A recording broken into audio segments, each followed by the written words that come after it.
Jangan tertipu. Saya sudah mencari yang kayak gitu dari dulu. Udah keliling dunia saya mencari mereka itu. Dan saya bersyukur bisa dipertemukan dengan guru-guru sejati. Dan ketemunya di pasar, di tempat yang tidak biasa.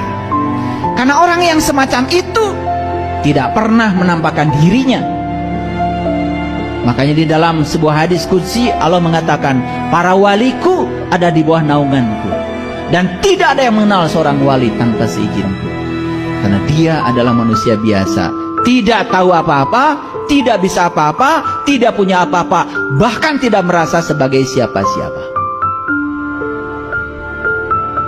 Cari yang seperti itu. Maka leluhur kita mengatakan, mencari orang yang semacam itu seperti mencari jejak elang di langit. Susah. Mencari orang yang semacam itu seperti mencari jejak itik di sungai. Susah. Dan mencari orang yang semacam itu seperti mencari jejak ikan di air. Susah. Gak ada jejaknya.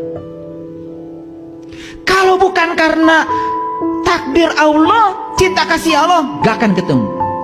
Mayyahdillahu fahwal muhtadi wa mayyudlil falan tajidalahu waliyan mursyidan. Barang siapa yang dikehendaki Allah dapat petunjuk, pasti akan bertemu guru, sang penunjuk jalan. Tapi barang siapa yang tidak dikehendaki Allah dapat petunjuk, sampai mati pun tidak akan bertemu dengan waliyan mursyidan. Maka tadi ada istilah mursyid. Mursyid dari kata irsyad. Irsyad itu cerdas. Mursyid adalah gelar bagi orang yang sudah melampaui kecerdasan pikirannya, sudah masuk di sidratil muntaha. Belajar agamanya sudah bukan imtihan lagi, bukan apal cangkem lagi, tetapi sudah menyatu menjadi darah daging, menjadi akhlak. Sudah tahaluk bi akhlakillah, sudah berakhlak seperti akhlaknya Allah. Cinta kasihnya tanpa batas, tidak pernah memilah-milah. Susah cari orang semacam itu, kalau bukan karena karma baik kita. Makanya dalam ajaran tantra saya belajar, saya mengambil referensi dari keyakinan yang berbeda. Tetapi tidak masalah, kan diizinkan oleh Nabi. Jangan lihat siapa yang berkata, lihat apa yang dikatakannya. Kan kita sudah dikasih begitu. Sampai Nabi menyuruh kita belajar, sekalipun harus ke negeri Cina. Dalam kitab Tantra dikatakan, kamu bisa terlahir di sebuah keluarga yang berkesadaran, berkecukupan, itu karena karma baikmu yang banyak.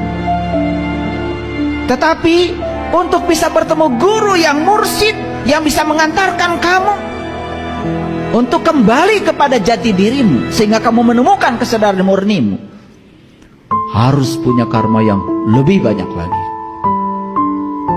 Karma baik, apalagi untuk bertemu dengan Allah, karena sudah diantarkan oleh sang mursyid kepadanya, perlu tabungan kebaikan lebih banyak lagi. Coba, yang pelit, yang hitungan, jangan berharap. Tidak ada simsalabim, tidak ada sesuatu tanpa pengorbanan. Dan Allah selalu menunggu di tempat yang kita tidak suka.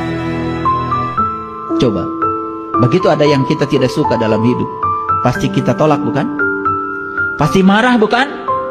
Betul? Padahal dia menunggu di tempat yang kamu tidak suka.